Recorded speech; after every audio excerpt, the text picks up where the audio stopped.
you're a millionaire, right? I've done the Oh, calculations. no, You've not yeah, real. yeah. No. No. It's like, like Yeah, you have the yeah. taxes, like the Okay. kids, All the right. life and Let's things get. like everything is going like I've done the sublime calculations, right? People say so you notepad, just put I'll in say this sublime. meme right now.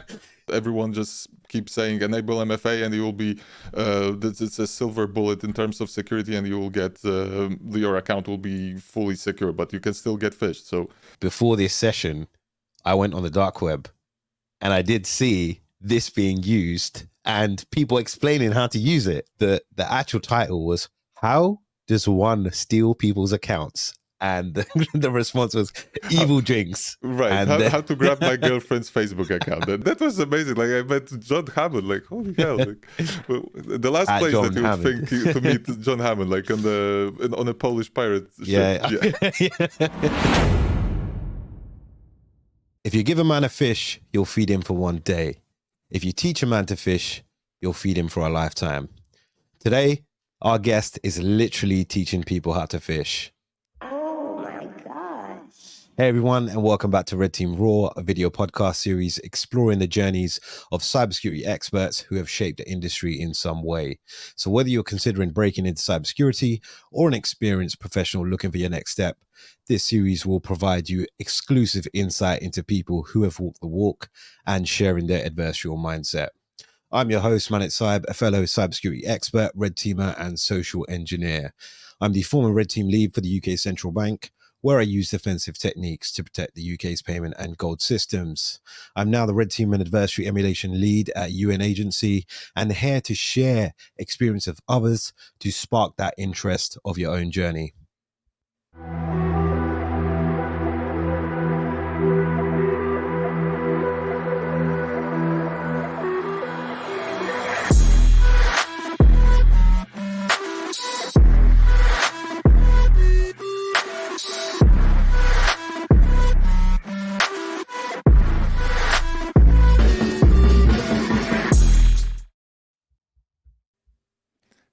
Man, I'm intimidated by the production value already. Yeah, no, that's all good. So as I mentioned, our guest today is literally teaching people how to fish. He's an offensive security tools expert and reverse engineer. He's the creator of Evilginx and the founder of BREAKDEV.org. I've dubbed him Mr. Fisherman. Ladies and gents, please welcome Mr. Kuba Gretzky. Kuba, Hello, it's welcome me. to the show. How are you? Thank you for having me. I'm fine. Thank you for inviting me to this show, so that I can teach people how to fish. Great intro, though. Like, I am not able to beat your intro, like with your self-presentation and things. I have nothing prepared, so I'll just say I'm No, Kuba go for Gretzky. it, man. I've I'm given the you Evilginx guy. Evilginx guy. I mean, we're gonna dive into that because there's so much I want to explore and like unpack. But like, what was the kind of thought process around getting to this point? Thought process to getting into creating Evilginx, or just just the journey getting into InfoSec. Obviously, I want to go double tap so Evilginx. it started with game hacking, actually, like long time ago. Yeah, it was already long time ago. So it was, I think, 2006 when World of Warcraft came out, and I was actually getting super interested in how to automate the stuff to the game to play on its own. So that's when I actually started learning reverse engineering the game, the code, creating doing DLL injection into the game itself, calling the functions, learning how to call them, because there were then these different calling conventions, how to get the parts from memory where the player is located, how essentially where all the things are in memory that are retrieved from the server regarding the player, so that you can then later use it on casting spells, things like that. And you could I created like a bot, you could say, like that's what it was called, that would allow you to just press play and the game would play itself. Like the player would go through different waypoints and slash like mobs around and loot them, and then it turned into like a kind of a business after a while. Did you develop any cheats for games as well? No, not really. Well, actually, there were like two worlds for me. So first, one was actually hacking MMOs, and the other, of course, was very popular. I think till this day is like hacking FPS games. And hacking FPS games was a bit more like ethically incorrect with what I am for, because it's ruining the game for everyone. And hacking MMOs in terms of playing the game on its own, I don't think it actually does damage the experience for the other people, especially to what extent you use the bots, right? If you use like, I don't know, 1 million accounts, maybe that would damage the game's economy or something. But other than that, it's just just running around and doing what the other players are doing, and especially if the game has a simple concept of just running around and slashing mobs and looting, then you can automate what's actually boring and focus on the more interesting parts. And yeah, so the funny part is I never actually played World of Warcraft. I only worked on the bot. I wasn't interested into playing it, but hacking it was. Did you sell the bot as well? Did you monetize Yeah, the bot? well, yes and no, you could say. Like maybe, yeah. Yeah, you did. You did. Undercover monetization. Nah, that's all good. So one of the things that I found was that you were hacking for beer. So was it 2016? You had a hacking That's when competition. the blog started. Yeah. Yeah. So Yeah. So Android app. Why don't you explain it, right? yeah, well, it was not a competition. It was actually like an interesting subject. Well, so my wife actually found this app that's allowing you to earn points for buying things at different shops, and I thought, okay, let's look into it. Like it's an interesting concept. Maybe there's some flaw, and I will get free beer. So that was the main idea. So then I looked into it, and the interesting part is that I found out that so it was communicating with these BLE devices that were called, I think, Estimote. That was the company name that. So the shop had this beacon installed under the counter in the shop, and it was advertising the ID of the shop, and the app was actually connecting, getting this ID and using it as a token of sorts to authenticate with the website and give you tokens. I forgot what was the flow actually, but other than that, you could just go into a shop and scan wirelessly for these IDs. And then I wrote like a Python script that would just give you 3 points. But I didn't use it. Of course, I didn't use it. And yeah, so I don't think I even got a free beer out of that. It was more just for shits and giggles. Kicks. Yeah, exactly. For shits and giggles. So did that then prompt kind of this Evilginx journey? No. I think. Actually, back then I was interested in I was researching something regarding cookies in web browsers, and I was actually at that time amazed how easy it is to actually steal access to someone's account by just grabbing the cookies out of the browser. Of course, this is still pretty popular among malware, and this I forgot the name of this malware that actually focuses mostly on extracting cookies from the browsers. Like Redliner. Redliner. Exactly. Yeah, Redliner. Exactly that one. So I was actually looking into that, and I thought, is it possible to do it remotely, like at any kind of way? And actually, I remember I read the article by a guy who I forgot. I think his nickname was Boom something, and he was his blog post was about stealing cookies from Telegram by using this kind of like a proxy idea that he would give people at the conference a link, and people who would log through his link would allow him to intercept the cookies for Telegram. And then I was thinking like, hey, this is actually doable. Like you just have to convince people to to do it, and then you just proxy the traffic, and that's it. You can decrypt the traffic in the middle. And the idea, it was not mine. Like actually Nginx implemented this idea, but not for stealing cookies. Like they had this proxy pass thing that I read about, and I thought, let's use this proxy pass feature so that I don't have to write everything from scratch, and just use it as a proof of concept to see if I'm able to grab the cookies on the fly from two remote sites.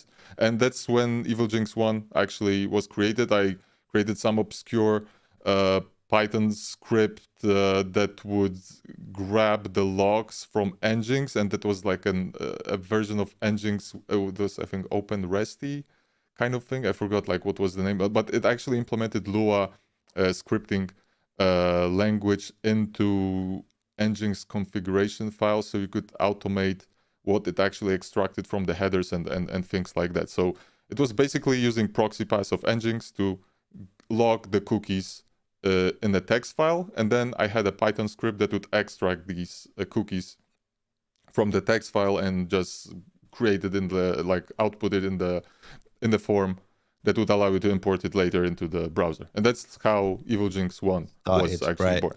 Yeah. And I think it's really important to mention here that this was started about 7 years ago, right? Yeah, 7, it's something like that. So you have literally exploded this year, last year, on what you've been doing, and a lot of people have had traction. Yes. And they're like, hey, how can I be like Kuba? And I think it's really important to mention that you have like doubled down, and you've been working on this for like 7 years. And I think you're very kind in saying I chose it from someone else, or someone else sparked the idea. Because now when we look at it, we're like, well, Kuba's the fisherman, right? He's the guy that created this, but and like everyone's leveraging this. Say, we all sit on the shoulders of giants, or how yeah, exactly. Yeah, exactly. So, but also I have to correct, I haven't been working full-time on Evilginx for the whole 6 years. So I think I went into like heavy development in it when I created Evilginx 2. I think it was the same year or the next year after I started Evilginx 1. And then I dropped it. I focused on different stuff, like some contracts things, and I didn't look into Evilginx. And then after I think 2 or 3 years, I started talking to some people, and I started hearing more and more that people still use Evilginx, and they have great success in the phishing simulations that they are performing. So I was thinking, like, holy shit, like I did not touch this like software like for so many years, and it still works, which is pretty amazing. So then I thought that I'm probably losing some potential here. Like I have to go and revisit like this tool, because if it got so much traction already, then I should probably explore it more and see how many people actually use it. And that's when I actually started thinking about creating this course for teaching people how to use it, so that it gets like a more of a complete solution, so that I can get into get to people to give them what was more exposure. Needed. Yeah, exactly. So I wanna break that down, right? Because I think, you know, when people listen to this and they try and take things away from what we're saying and try to impact their own journey, they think that they need to find something successful and it's going to be a straight linear upwards path. And from my experience and now hearing yours, it is that peaks and troughs. Like you'll start something, you'll say, I don't know where it's going, take a leap of faith, get to some part, and then be like, all right, let me focus on other things. Obviously, you know, we need to work, we need to make money. So going back into consultancy or jobs, then you let it drop and you're like, oh, you know what? It's getting a lot of traction. Maybe I should put a little bit more effort into it. And you kind of see that success as it goes, right? You see other people leveraging it and you're like, let me double tap. Let me double down on what I know has worked and let me put more effort in. And that's what you've done from Evilginx 1 to 2. And now it's like absolutely exploded. So it's really cool to see that in your journey. Not sure if yet, but yeah, I Oh, hope this year it will explode though. But no, yeah, mate, we're gonna go into like breaking yeah. down. You're a millionaire, right? I've done the Oh calculations. no, You've not real. yeah. No, no, Don't, no. no, It's no. like, you know, like Yeah, you have the yeah. taxes, like the Okay. kids, All the right. life and Let's things get. like everything is going like I've done the sublime calculations, right? People say so you notepad, just put I'll in say this sublime. meme right now. So I've done the sublime, back of the sublime calculations, and you've got your course. We've got the enterprise version as well, which we're gonna unpack. But yeah, Not yet though. millionaire, It's coming this year. yeah, Coming this year. So yeah, we'll see. We'll see. multi-millionaire to come, right? Well, I have But no idea really where it gets, but I don't. I it's gonna try to happen not focus on this on the on money. this side. Hey guys and girls, if you're enjoying the show, let me know where you're listening in from, whether it's YouTube or Spotify, and also when you're listening to it, whether it's in the car, in the gym, waiting for a beacon, in an op. This helps me reach a bigger audience and impact more people like yourself. Drop a comment below on X or on LinkedIn at RedTeam Raw. Obviously, if you're on YouTube, smash that like button and subscribe if you haven't already, and let's get back to it. Okay, so as you say that, I think it's very important to understand that when we are doing things from like myself and yourself and other people that are kind of the experts in the realm, their priority is not money, right? That's what I've seen. Their priority is like value and providing something for the community. And once that has traction, the reward is then monetized and gives you that outcome. And I think a lot of people coming into this space are like, how can I earn 6 figures straight away? How can I get the skills to earn 6 figures or 1 million? It doesn't happen, right? And you have people saying, right, if I learn this skill, I'm going to do something malicious. Like the easy for me to go hack a bank, right? Hack a bank, and then make some money, right? Yeah, especially in this kind of like this genre or this what cybersecurity is, that it's very difficult to how do you say it?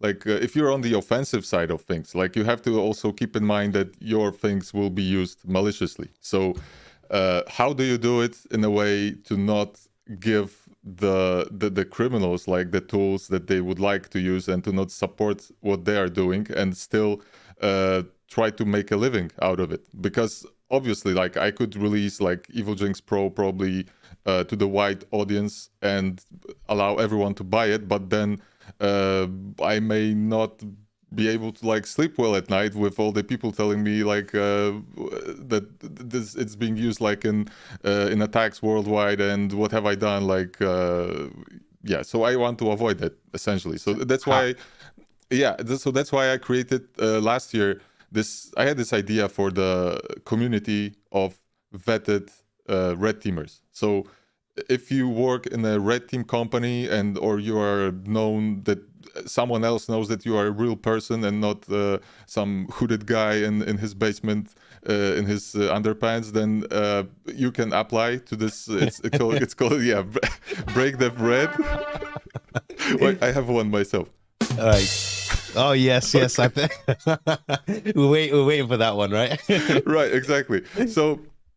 So essentially, you can apply to BREAKDEV Red. Like I've opened the third registration a week ago, I think, when the new year actually happened, and we have already, I think, over 500 members. Like and I go through every application by hand manually, and I check on LinkedIn if this person is really in this company. And one thing, you have to have a company email so that actually a company can vouch for your existence, so that the registration link will go to your company email, and you have to be able to receive it. So it has to be a company that's actually running, and that has to be oriented around red team. So that's how I vet the people. It's a bit of work, like, to go through all these applications, especially now, like the third installment of the registration already has, I think, 200 almost applications in the backlog that I have to go through.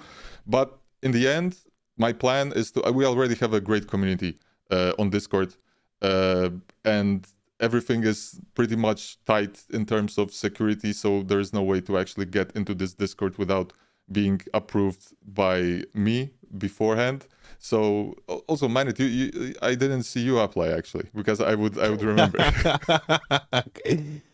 Yeah, I know. It's in the pipeline. Okay, yeah. I mean, I'll send you like a yeah. info Well, I'm getting the juices out of the free version, so it's important to note that this is for Yeah. the pro version, right? The paid version. Yeah, I am mostly like this community is about exchanging information, like to create to keep people together so that people are able to share the information freely without worrying that the information will go to like someone malicious. some malicious like hands. So to open up the conversation on offensive side of security, essentially. Yeah, so I've as I mentioned, like I've been doing a lot of presentations, and like kudos to you for creating a tool. Yeah. I've done, counting my badges, 7, 8 presentations talking about Evilginx, because it is just it's an absolute That's hit. awesome. Honestly, hearing this, for me, it's amazing, really. Like, so I don't want to take anything away from you, right? But no, but from the experience that I've had, so Raj came to me. So Raj, for those who don't know, is a red teamer pen tester for WHO. So he came to me, with good friends, and he was like, "Hey, I'm going to do a prezzo around Evilginx and bypassing 2FA. Would you be open to join?" I was like, "Oh, I don't know, man. Like, let's do it." And in my head at the time, I was thinking, this is quite old, right? Because as you mentioned, it's been going on for a while and it's been utilized for a while. I've used this for a while. So I was like, are really people interested in this stuff? Like, right. It's still relevant. Yeah, exactly. And I was like, well, is this a bit, and my thought was, is this a little bit noddy, right? Is this a bit noob that we're going out there, we're showing these things? And specifically because Kuba's created it, I don't want to go and like use someone else's tool and be like, hey, look at this awesome work. And they'll be like, well, did you do it? And I'm like, well, I didn't develop it, like Kuba did, but it's cool. Anyways, fast track. And we did the prezzo. The first presentation we did in I think it was Zurich, Switzerland.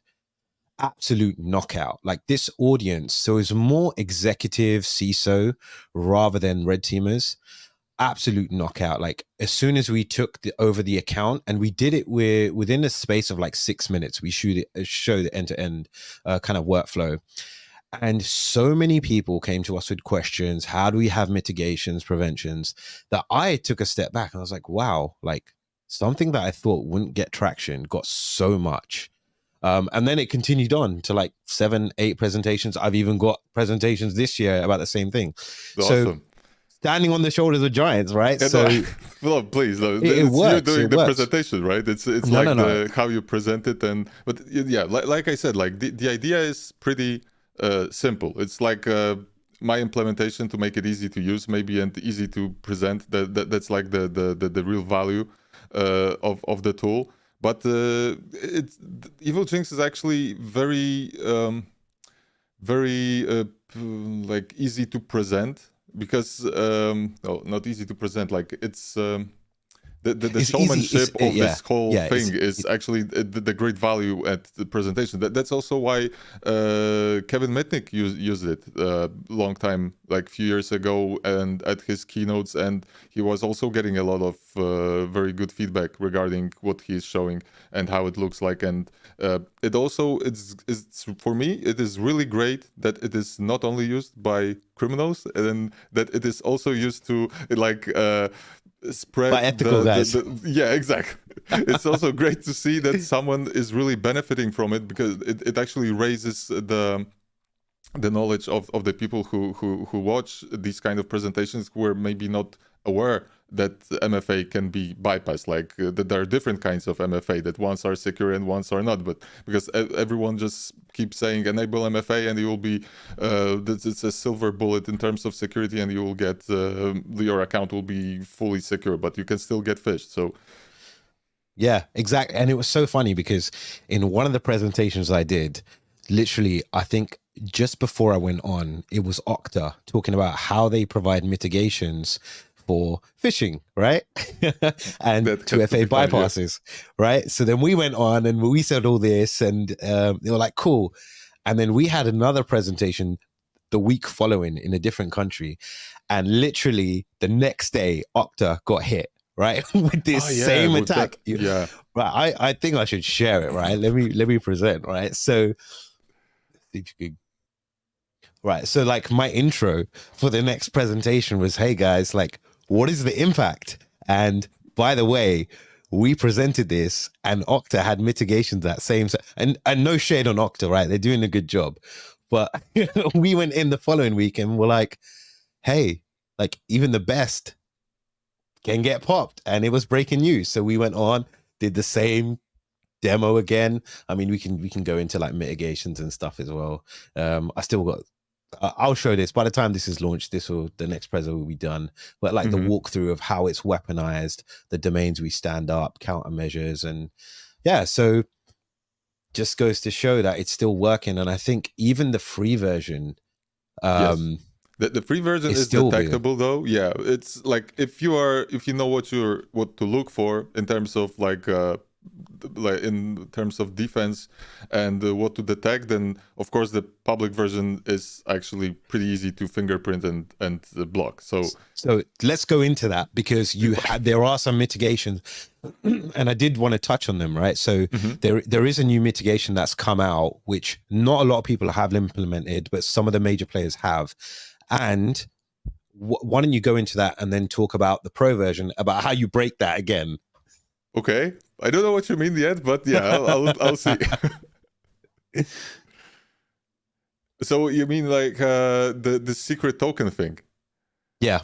Okay, yeah. So basically, maybe I'll for an example, I'll give LinkedIn, because I think then LinkedIn actually implements it pretty well right now. So essentially, what the big players started doing is they started implementing this kind of an extra post parameter when you log into a website, and as a value of this parameter, they grab like an encrypted blob of metadata, essentially gather telemetry data from the browser, which also includes the URL address in the URL address bar of your browser. Because actually, this is the one thing that I also talked about on ZivCon like last year. That's the unspoofable part of every web browser. You cannot change it in JavaScript, and every website actually should be confirming that the user is on the right URL, the legitimate one, and somehow try to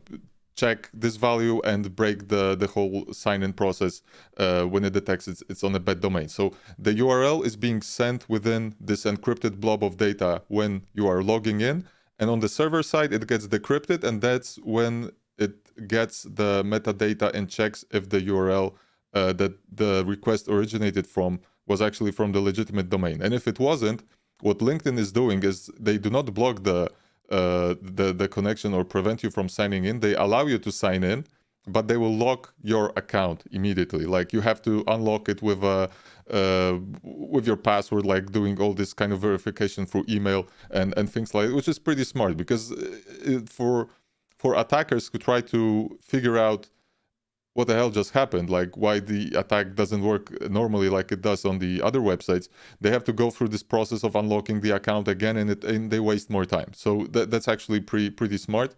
And what you can do though to bypass it is what will be coming in Evilginx Pro, because I figured that you can actually start a legitimate background browser on the attacker side, on the Evilginx server, open the legitimate website and try the same login process as the victim is currently doing in real time, by grabbing like the same login and same password and try to log in, but just break the login process at the time when the packet is being sent to the destination server, and grab this value of this secret token that it's attempting to send to the legitimate site, and then inject it back into the reverse proxy session of Evilginx as a whole, and it worked. So basically, you just take the value from the legitimate website, a legitimate background browser that you are running in the background, and you copy it into the reverse proxy session, and then the server authorizes you because it thinks that all the values are okay. The same could be done with Cloudflare, I believe. I already tested it in Burp Suite. I just did not test it with Evilginx, with Evil Puppet, this module that I'm working on yet. But because Cloudflare also has this module of detecting if you are not a bot when you're opening a website, and they will do all these obfuscated JavaScript kind of detections if you are a real web browser, if you're not, or you are. And if you are not, it will give you a CAPTCHA. And the CAPTCHA is actually what will be a problem for the phishing engagement, for example. So that's actually a no-go for the attackers. So it is actually possible to do the same scenario when you open the legitimate browser in the background, grab this token after it actually the website opens normally, and grab the cookie that actually Cloudflare will set for the browser to tell it that it's authorized because it checked it already that it's not a bot. And then you just copy this cookie to your reverse proxy session. And in theory right now, because I haven't tested it in the field yet, but in theory it should work. It will work, right? Yeah, probably. It will work. So it's awesome that you keep building on it, right? And there are mitigations that come out, and you're like, oh, right, how do I bypass them again? And this is the game of like cat and mouse. So what are the mitigations for that then? Are there any? Passkeys, FIDO2 solutions, U2F, like these kind of keys, small ones, but they work. So this actually the passkeys and these hardware keys is actually what will verify the domain you're currently on the client side. So on the browser side. So there's nothing to intercept, nothing to change in traffic, and there's just no way to bypass it in terms of using reverse proxies like Evilginx. Yeah. So I've shared the screen here. If you guys are watching on YouTube, if you're listening, Kuba's just mentioned FIDO2, and then configure access control policies, client-side access rules. But yeah, I mean, FIDO2 is a good go-to for that. So right now, I think the passkeys are getting more and more popular. I think this year it is about to blow up. I think because Microsoft is implementing passkeys in their Authenticator app this year. They're already in beta, I believe. So we'll see, like, what is the adoption, because it's all about the adoption. Like, if people are not easily convinced to start using it, and if it's not easy for them to enable and set up, then it will be a lost cause. Like, it's like it's with all the good hardware saying, keys.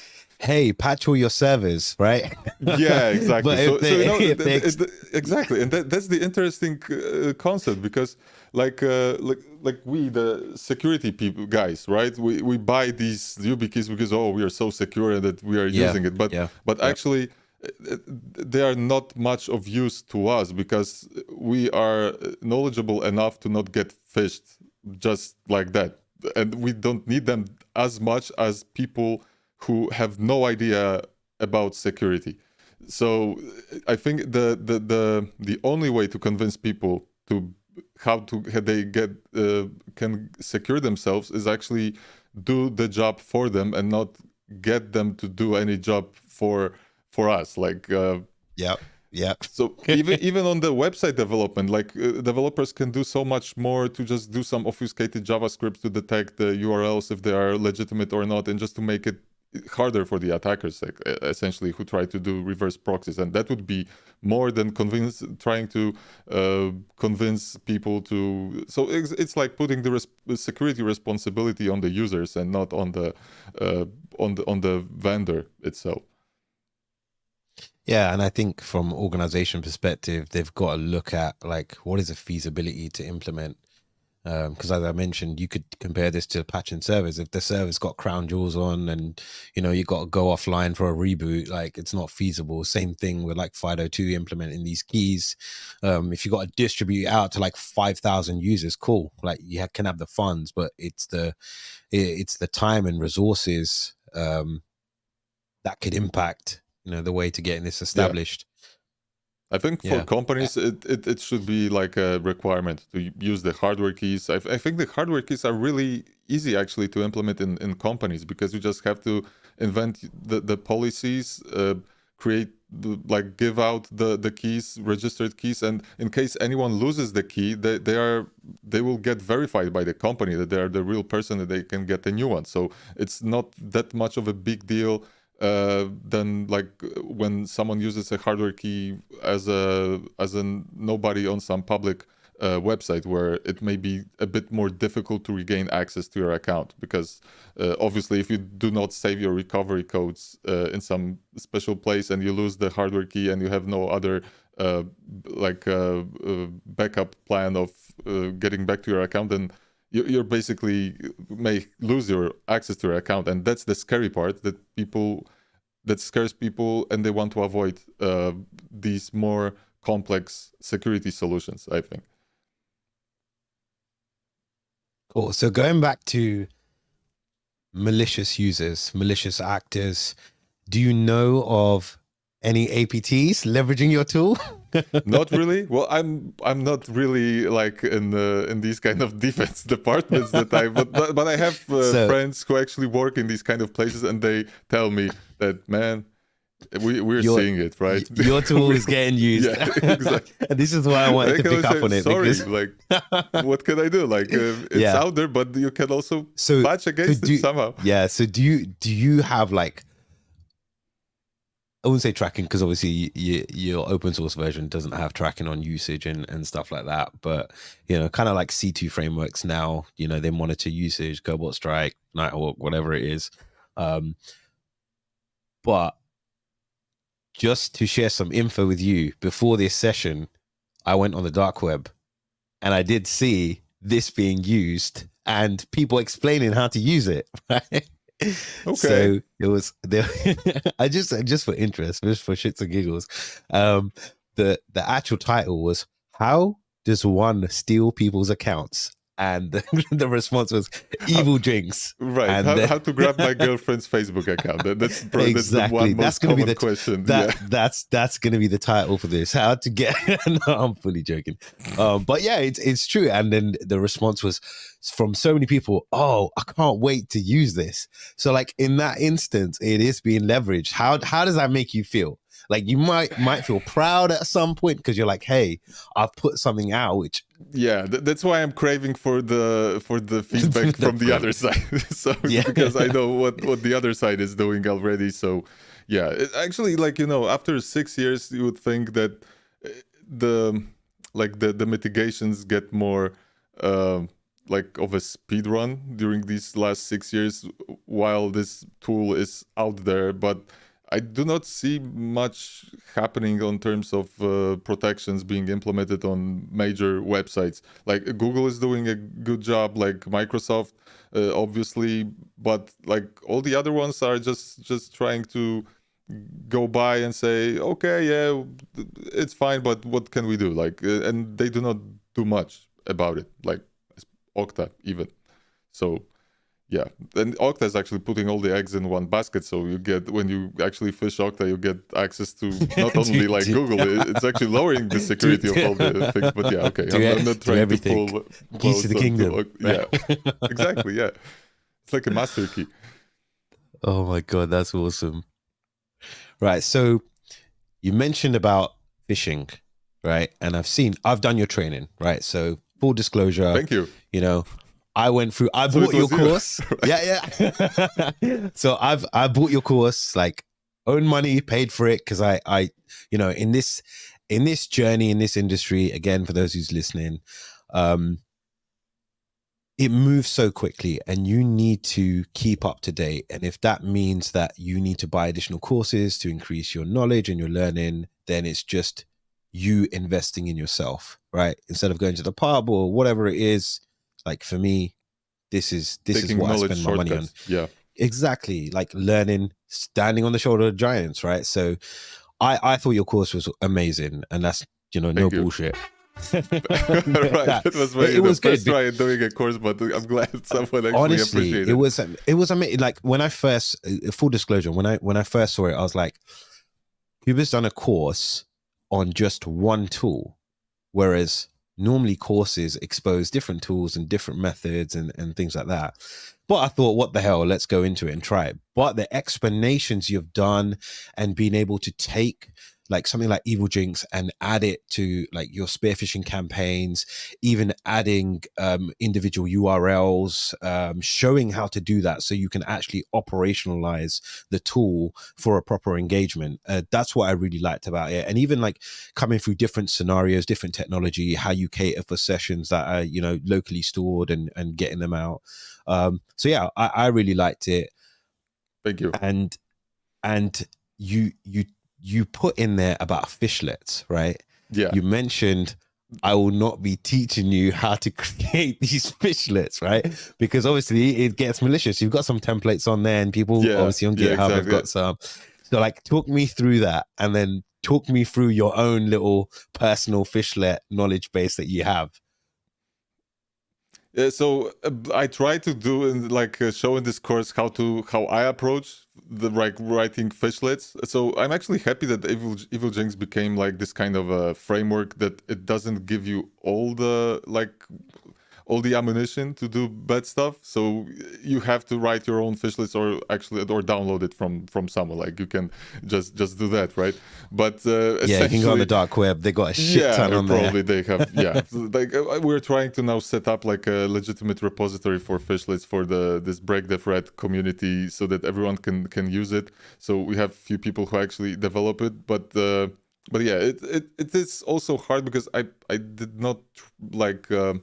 Succeed in making it easy enough to create this. It's like a YAML file with some specials like setup, but I try to make this idea more approachable by writing a documentation online, and also in the course I go through like hands-on how I get into, for example, Microsoft Office, Microsoft 365, and how I write a fishlet for it from scratch. How I start this whole process, how I test it, how I do this trial and error to try to think of which cookies to grab and which to leave out, and that's like the full story about it. Like when I release the Evilginx Pro with this Evil Puppet module that is essentially another like a layer of complexity that comes to writing fishlets, because it involves automation of this background browser that will be running in the background. So you have to communicate with it, grab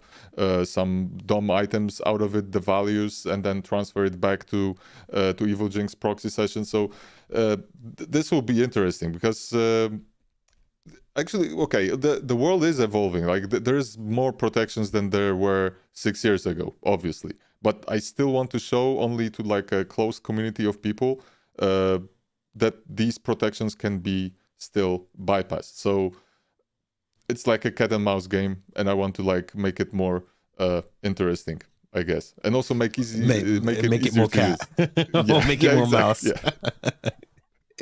So tell us, right? So we want to know, what is your most successful like fishlet or social engineering campaign that you've leveraged? Actually, I'm not really a red teamer. Like I never actually used the tool myself. Like, believe it or not.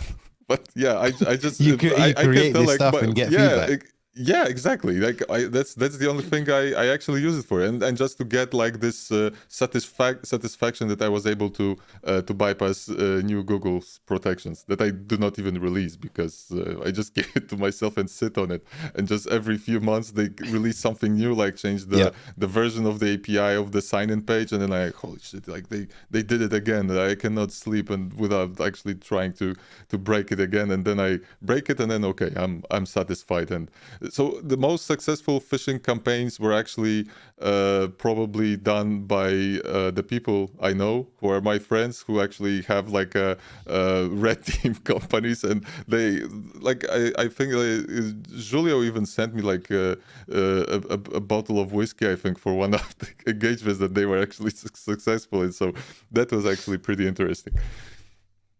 You want to share which campaign it was? He did not share it with me, so yeah, I have no idea. Yeah. NDAs. Yeah, I know it's really difficult, right? And this is why this podcast is is like on the edge. It's very gray because you have to share enough, but not too much, because otherwise you'll be slapped by like NDA, whatever it is. But it's more the mindset. But it'd be interesting to see their techniques on their pretext. Like, what are they doing? Are they using like a staged kind of pretext? Are they engaging firstly with the target and then following up with this is actually like the part that I'm actually learning about right now with this whole BREAKDEV Red community, because we have like a social engineering channel there, and the red teamers exchange some really great stuff over there that I can see right now how it looks like hands-on, what kind of pretext they invent, what is the most successful way to approach these kind of things. And this is actually what I love about this community, that people can finally maybe not finally, because they were exchanging these ideas maybe somewhere else, but I'm glad that they actually exchanged these ideas on the Discord server that we have right now. And I think while Masri recently, like a friend of mine who I met like recently, released a really nice talk on B-Sides Cyprus about actually creating this kind of like a phishing engagement from scratch, like with the pretext, with the domain registration, and implementing all the things that you could implement to make it more successful in terms of usage. And what he presented, actually, it looked like it was prepared in such a way that I was thinking that maybe even I would get like phished if I was, I don't know, inebriated or I don't know. But yeah, it was really well prepared. So there are lots of techniques, and I'm not the expert on this. I am just the tool guy. Yeah. So for those who don't know about your Discord community, right? Let's double tap on that. Like, can you explain that? And like, what is your kind of vision, goal, aspiration for the community? So basically, my idea was to create a community for red teamers only, like offensive oriented people, so that it doesn't get mixed with blue, because obviously people who are on the red side are not so keen in sharing the TTPs to people if there are some like blue people writing protections for it. And it's like that is like the also how it goes in the industry. Of course, it's good to share your old stuff, but keep the good stuff and so on. So what I wanted was to keep like this closed community which is accessible to everyone. I just have to like get the application, see that you are a real person, and then you can get in, essentially. Like there's no strings attached to it. I just need to like confirm somehow by watching by seeing the application. And that's and to create like a community of people who are vetted, that they are not doing what they are doing for doing bad things, like with this kind of knowledge, malicious purposes. Yeah. So I took like an approach, because I've been to I've seen many Discord channels, offensive oriented, and there's a lot of like either it's like we talked about before, how do I hack my girlfriend's Facebook and things like that, and then it actually kills the conversation on the channel because people just start leaving, like where am I, like so. And I wanted to avoid that, and I wanted to see if it's possible to actually grab only the people who are professionals in the industry and just connect them together and see what will come up out of it. And actually so far the outcome is pretty good. So what about people who are thinking about getting into this space, want to be able to learn? Like, what is their kind of bar to getting in? Like, would you vet them? Would you accept them? Like, how does that work? Well, you essentially, if you have like a GitHub, or if you have someone who works in a red team someone company, who knows someone. yeah, exactly. Yeah, essentially, like that's nice. I like that. Yeah, I have a big problem actually with applications from students, because I know that I cannot really check if they are real people. I'm thinking also from the offensive side, how I would fool myself with a fake application. Like, how would I try to like social engineer myself? So I'm also checking like what is the domain registration date and things like. I've seen like people like registering a domain on this same month, like doing a typo in the company name and setting up like an email server on, and then pretending that they're from the company. At least I think one time, which I'm pretty actually like not feeling good about, because I thought there would be more of these kind of like fake kind of applications. But yeah, it's hard. Like if someone is actually starting out, it's hard for me to measure how genuine they are about what they do and what they will try to do with this in the future kind of thing. Yeah, in the future. So for me right now, the bar is that you have to work in the company that actually is a red teaming company, like wherever in the world. Like I think even there was someone from Tasmania. I think like there's like very strange places that I usually sometimes cannot even test if the company really exists. But that's the hard reach part. out to me. I will see. I'll try and vet you, and I'll try and get it. Right. Yeah. So it's word of mouth as well. So this is why I asked. It's really interesting because like even when I'm doing the presentation, and I went to wherever it was in Europe and I did it, like at the end I had someone come and approach me. He was an AV guy, so he wasn't there from the audience. He was like doing the tech setup, and he was like, hey, I'm using this with a Coinbase fishlet. And I was like, huh? What? Like, you're not even in this space. What are you doing? And he was like, nah, I can't tell you. And I was like, oh, just tell me. And you start to figure out when you ask questions what purpose they're using it for. And then when I clocked that this guy is robbing like crypto wallets, I was like, if cool. you need a Coinbase fishlet, then yeah, essentially it's a clear giveaway. Like, man, like, yeah, it's game over, right? So that's why you kind of just like step aside and be like, cool, carry on your day. Exactly. Yeah, cool. So all right, so we talked about Evilginx, we talked about your community. I want to talk about you now as a millionaire, right? So I'm not a millionaire.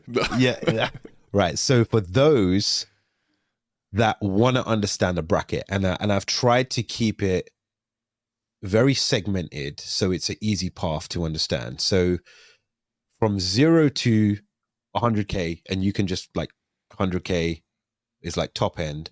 What is the one thing that you would recommend people to get from wherever they are on this 0 to that 100K mark? Well, try to invent something that you can sell for 100K. I don't know, really. Well, and find someone who will pay you this amount. Yeah. Don't go to crypto wallets. Yeah. Well, yeah, of course. Like avoid doing like the malicious stuff. That's like the first thing, because it can probably get you there pretty quickly. Yeah, obviously we're talking ethical, right? Exactly. This is ethical. Of course. So like, okay, so you're saying find something for 100K and sell it. You sounded like Alex Hormozy. Yeah, exactly. But try maybe to focus on the money as a byproduct of. That's what I essentially was always doing. Like I tried to focus on creating things and seeing how it's gonna work out, and later just I don't know. Like first, of course, do not focus on but we all have to make money somehow, right? But yeah, so what is the kind of to start off, you need to pay the bills or rent or whatever it may be to eat. Like, what is your kind of approach to saying, if someone was to come to you and say, Kuba, like, I want to get where you are, but I need to eat. So like maybe where you are is like the 3 or 5 year vision. Start game hacking maybe first, because it's like a pretty tough business, especially these days. Like go on Twitch, earn money on Twitch, right? It's hard for me to actually give people like a route to take these days, because I started so many years ago, which was like cybersecurity was completely different thing. Like I wasn't even trying to get into cybersecurity. Like I was just like learning all this low level stuff, writing in assembly. Actually, it's actually good to because I have a programmer background. Like I'm a programmer essentially. Like I only got into cybersecurity. Yeah. So and you can get pretty good decent wages when you're doing programming stuff. but I know that I met some people who try to get from programming into cybersecurity, and there is really not. It's very hard to connect these sides. Like people do not really need programmers in cybersecurity from what I saw. Like because there are like some internal teams working on some internal C2s in red teaming companies, for example, but there are really so little of them. Then and you have to be a rock star probably to be even on this kind of team. Like what for instance MDSec, what they are doing. Like all the guys are pretty, I met them and they are like top of the top, they're right? So you awesome. probably Yeah. do not try to be these guys from the day beginning, because Yeah. it's like years of experience probably. But just programming is actually never a bad idea, because you can get a good job for programming, and if not, just maybe start pen testing web applications. Like this is a good start as well. Yeah, so I would second that, and Yeah. forget about the the Coinbase start, but like I would say for like 0 to 100K, when I get asked, is learn a skill, like a generic skill. Programming is a really good one. You might want to go into like C2 development or red teaming, but actually the first point of entry is something like web app testing, just to get in like the pen test or get exposure, develop things, see exposure to different codes, different dumb devs who have developed it in misconfigurations. So yeah, I think that's a good approach, right? Rather than going out and trying exactly. to It sell a depends like 100K what kind product. of, or you go like the hardest route, like Chompy, for example, and you start with vulnerability research, and you go into exploit development, and then Yeah, it's like, but bug bounty. Yeah, yeah, it requires like a different mindset, like, which I do not have. It's I prefer to be building upon something that I built, and it doesn't like fall apart in the middle of the story. And with exploit development, it constantly breaks, and you have to start from scratch. Essentially, that's like the thing that I do not like as a concept. So I was never really into vulnerability research that much. Although I understand the theory though, but of course, like it's yeah. So when you did your journey, then was it like programming and then start deving Evilginx and then do some work like yeah, once it's Evilginx essentially won, like and then I did some gigs on like testing uh, some mobile applications, for example. So there was some gig that I had to automate something, like to grab the how the app works and reverse engineer it and work it out. It depends, like because there are lots of companies actually that do not only web application pen testing, but also mobile application pen testing. And this is also a pretty interesting subject, but it's like, it's actually great that cybersecurity is such a wide, it has such a wide range of different subjects that you can get into, because you can never get bored. Like I have no idea about so many things in cybersecurity, and I just learned to go into my line of work and not worry about the fact that I do not know everything, because there's no way to know everything, especially like you said before, how fast this thing is actually going. But yeah, I essentially, before I was just working on these automation bots. Like later I did automation for flash games for that were on Facebook, like Farmville and things like that. So that was like a really, I'm not actually a good person to be saying how you should start, because I wouldn't be starting this way. It just came out like this, it's, and yeah, but it's good to understand like what you've done in your journey, because I can sit here and look at you and where you've come now and be like, oh my god, like I want to know what he did to get to where he is now. Like what are the things that I could replicate? So yeah. So it could spark the concept for someone else listening so to this. one thing I can say, that I always like playing video games, and what got me moving into this kind of low level side of things, how I learned assembly language, and how I later learned like C and reverse engineering, debugging. Like I started with soft ice back then, I think, with just trying to write a trainer for GTA 2. and it was an amazing journey because I actually my like God. so I wrote my own trainer, and I was so excited that I actually managed to do it. And I also went into like Atari demo scene briefly, even when I was I think 17, and I started writing trainers for Atari games, which I grew up with when I was free or something. And then after, like when I wasn't doing reverse engineering when I was free. It was when I was 17 though. But yeah, Yeah, but we yeah, want to know what you had for breakfast exactly. when you Yeah, were free, right? right. But you know the assembly language on the Atari processor, it was 6502. I think it's so easy to understand that actually that's what got me started in understanding the assembly on the Intel CPUs, because the concept is always the same, and that's when something clicked and I finally understood how it worked. So assembly language was always something that I was really into. Like recently, I talked about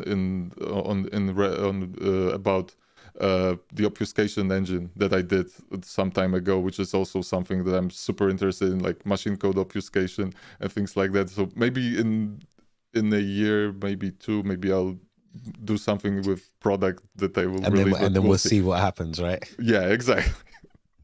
So when you thought about Evilginx then on this journey, it was just like trial and error, right? Yeah, It wasn't, I never thought that yeah. Evilginx would be anything, but it was just like a proof of concept. And actually, when I presented Evilginx, it was like in the end of my lightning talk at ZivCon 6 years ago. I was actually talking about this kind of like a Wi-Fi pineapple lookalike prototype that I made. That was like a pineapple Raspberry Pi with connected wireless modems into it, and I wrote like a Python script that allowed you to do some word driving, capturing WPA packets and things like that. And I was actually showing it to the audience. People said well, that's really cool, but why didn't you make a talk about this Evilginx thing that you like briefly like talked about, mentioned in the end in the bonus slide? Yeah, and I was like, okay, yeah, actually, yeah, I didn't know Should do anyone that. would actually would be interested in it.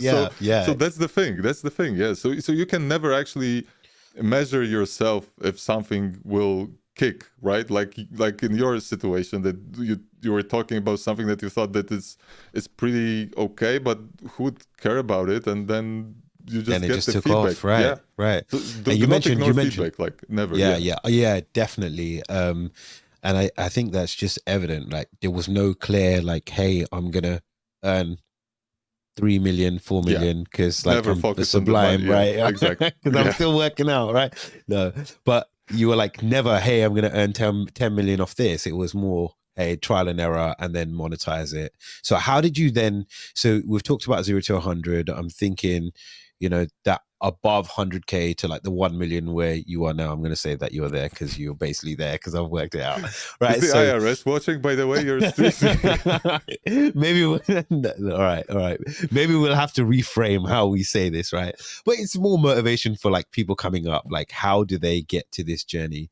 And I think when you created the course, did you think that, hey, I want to get to X amount or X thing? No, it was just more for I had knowledge, no right? expectations. I knew that some people were waiting for the course. That's only why I started making it. So I knew that, okay, I know at least a dozen people who may buy the course, so I'll just make it, because I also wanted to see if Evilginx is, I wanted to gauge like how popular Evilginx is with this course, just to get the feedback. That was the hardest part, because you do not get the logs from GitHub, like how many people actually pulled your project and how many people are actually using it. I do not gather any telemetry, because obviously, like especially with these kind of tools, you shouldn't like do these kind of things.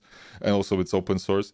So essentially it was amazing to see, like to get like this callback from people that this is something that's really being used, because I had no idea. Like some people kept telling me that they're using it, and then I started like thinking, okay, how many people are really using it? And then I started like posting on Twitter, like would anyone be interested in a course and blah blah blah. And then I started getting the likes, and like, okay, something may be up here. So, and that's how I went into this idea, but I had no expectations really.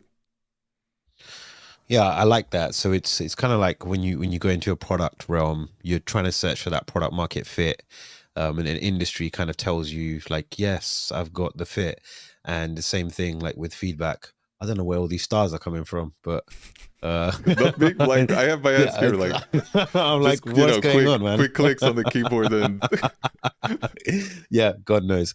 All right, we need to figure that out. But yeah, so it's kind of like that product market fit, right? And that's what you did. You got the feedback. You kind of leverage that, and I think this is so important to understand, because I get caught up in this at times, and I'm thinking about like the long-term vision and what's to come, but really you need to do something, put it out there, and then gauge the feedback, and then double down on what's working and drop what's not. yeah. Cool. And as you mentioned ZeefCon twice, and that's where we met last year. ZeefCon. Yeah. There. Exactly. On the pirate ship. Yeah. Yeah, on the pirate ship. Yeah. Yar. So we had we had hackers on a pirate ship. ZeefCon, for those who don't know, it's where red meets blue. It's in Gdynia in Poland. Hands down the best conference I have been to. Like, not throwing shade on the other ones in Vegas or whatever, but yeah. But honestly, because the reason I love it so much is because you get to be intimate with people. You get to understand the mindsets, the conference as well. Like, I saw you on stage. There's like one session of speakers, one session of workshop, maybe two sessions of workshop, but everyone's within the same building. Whereas the other ones, there's like different buildings, different villages, and you're scattered around, and you hardly even meet people. Here, you know, we met everyone. Then there was a nice party on a pirate ship, which was absolutely insane. So shout out to the organizers, and I think plugging that because I genuinely believe that it's a place to be. It's coming up in June this year. Yeah, June. I forgot which. Definitely June. 13th to 14th. Yes, 10 to 14th. Yeah, that's it. Yeah, the training starts on the 10th. Yep. You gonna be there? Yeah, of course. Like the funny part is that this is my hometown, so it's hard for me not to be there. So. Oh, right. So just a stone throw away. Exactly. Well, I was so happy when ZeefCon actually started. Like, I felt like, yes, finally a conference, like cybersecurity conference, that I do not have to like buy tickets for a plane to go to and things like that. So that's pretty amazing. Also, how it actually got off like that. That's amazing. Like, so many people from different parts of the world are already have been here, and they keep coming back, which is amazing. Like, I just hope it doesn't get too big. But because it's hard actually when things are getting popular, especially with conferences, you have to like earn more money with it, but you still want to keep it intimate as it was before. And you know, like for example, in the pirate ship, like the limit of people who can go there is like 200 right? something, because otherwise it will sink. So it was the hackers of the hackers that were on this boat, right? We even had John Hammond there, right? It was absolutely exactly. sick. That was amazing. Like, I met John Hammond. Like, holy hell! Like, the last At place John that you would Hammond. think to meet John Hammond, like on a Polish pirate ship. No, it was cool. And definitely, like, if you guys are in the region and you're thinking about conferences, to meet people, share some like knowledge or learn some cool things, and definitely I would recommend that. And it's not as expensive as all the US ones. And if you're in Europe and the UK, you find out that the time zone is pretty manageable. I went to the States, and 8-hour time difference. I was like, ow.